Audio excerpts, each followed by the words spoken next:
From scandalous texts and leaked photos to lavish foam parties on yachts, the wedding of Jeff Bezos and Lauren Sanchez wasn't just a luxury ceremony, it was a billionaire circus dripping with drama, and under the glamour lay a messy thread of affairs, backlash, celebrity scandals, and public outrage. But what is the story behind this so-called fairy tale wedding, and how did Lauren Sanchez go from TV reporter to wife to the richest man on the planet? Let's unpack how this all unfolded and why everyone's still talking about it. But first, who the heck is Lauren Sanchez? Many remember her as a reporter, but what you might not know is her career was anything but ordinary or professional. Throwback clips reveal her over-the-top interviews with awkward flirtation and on-air gaffes. She was more of a character than a journalist, and that charisma helped her form powerful connections, including with one NFL superstar, Tony Gonzalez. Back in 2000, Lauren and Tony were together, and they even had a son while they never married. That relationship marked the start of a pattern, getting close to men with serious influence. From there, she climbed even higher. Next came Patrick Whitesell, a powerhouse Hollywood agent. Worth nearly $2 billion, Lauren married him and had 2 more children. During that marriage, her career took off. Coincidence? Probably not. Patrick could open doors, no one else could. Industry insiders say she landed roles she never earned. On charm alone, she admitted she used to sweat when called on to read out loud in class, but somehow she was now anchoring prime-time reports. Then came the affair, the one that changed everything. In 2019, it all went public. Lauren Sanchez and Jeff Bezos were exposed in the most humiliating way.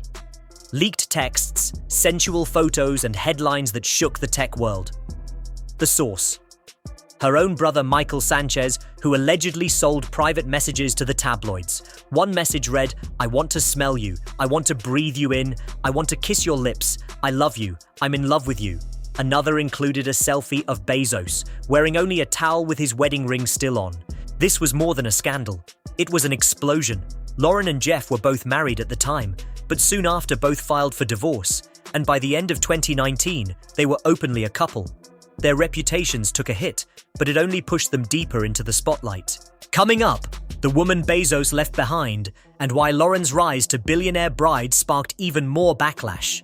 Let's talk about Mackenzie Scott, Jeff Bezos' ex-wife, and the woman who helped build Amazon from the ground up. Unlike Lauren, Mackenzie avoided the spotlight, and when the divorce went through, she walked away with over $30 billion. Instead of hosting silk-themed yacht parties, she donated over $19 billion to charities across the world. Since 2019, Mackenzie has supported more than 2,000 non-profit organizations. She became a symbol of quiet power and generosity. Meanwhile, Lauren and Jeff were throwing foam parties on a $500 million yacht in Venice as protesters vowed to block their wedding. The contrast couldn't be sharper. One ex chose philanthropy, the other chose paparazzi.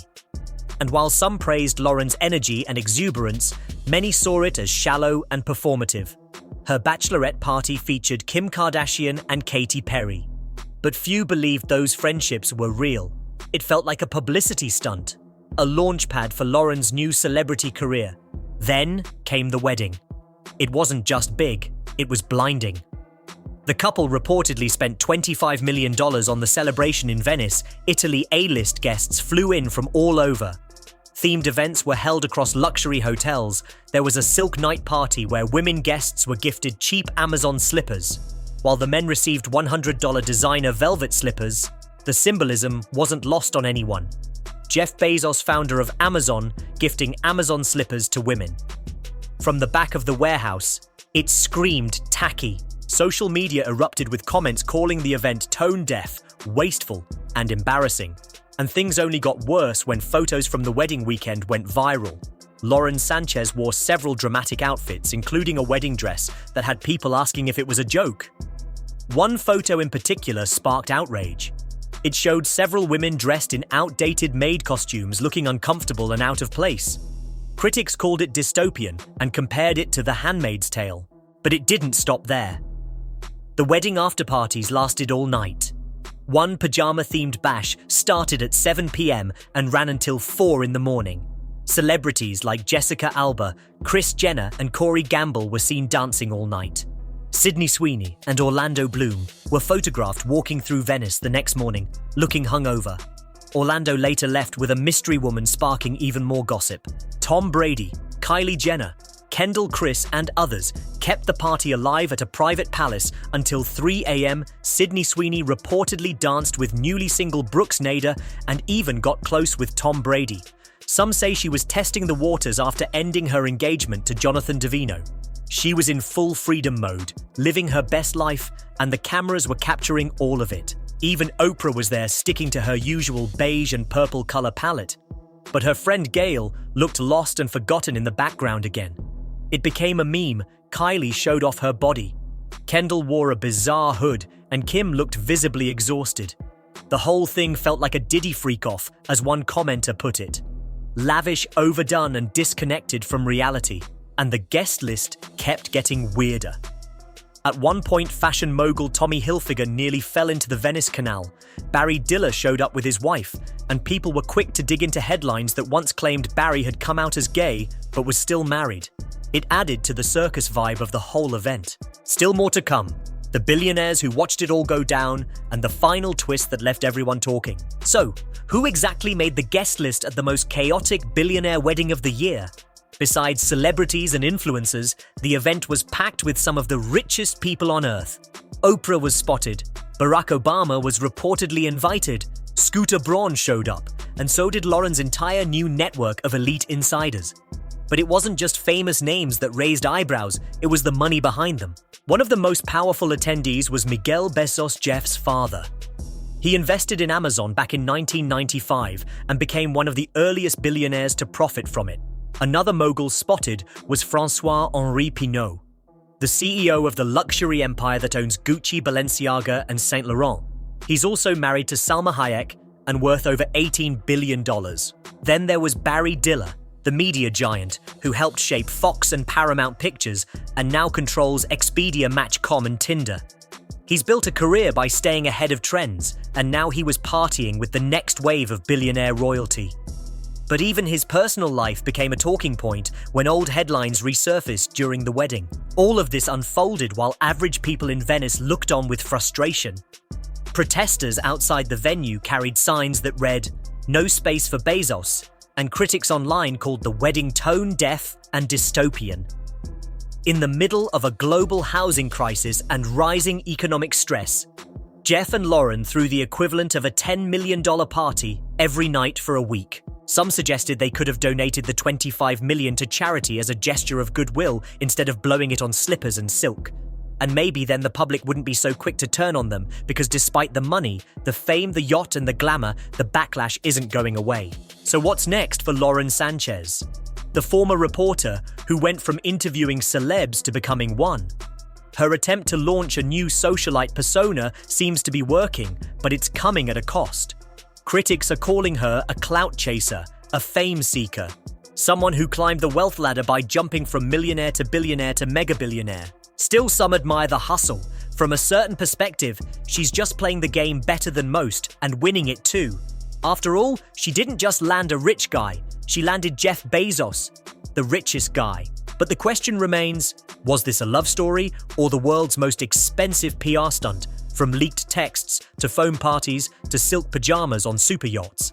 The Sanchez-Bezos wedding was less about romance and more about excess. What do you think? Is Lauren just living her dream? Or has the billionaire lifestyle finally gone too far?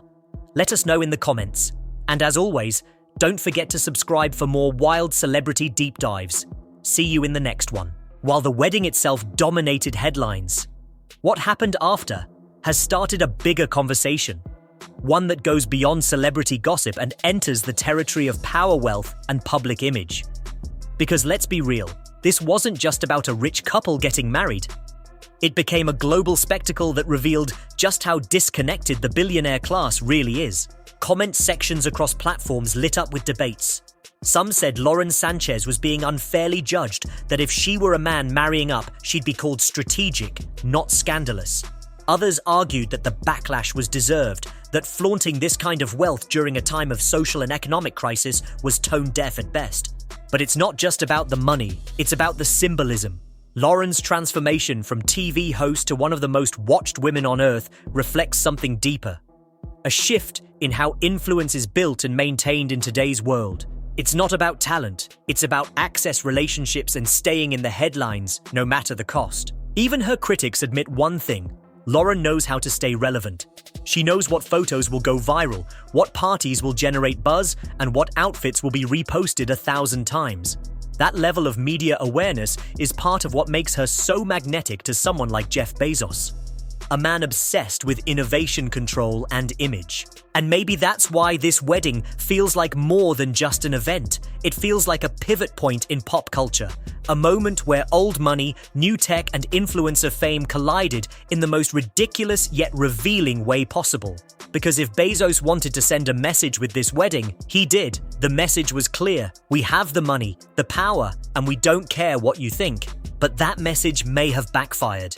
Because the public is paying attention, and they're not impressed. In fact, some believe this wedding might have damaged Bezos' carefully crafted legacy more than any scandal before it.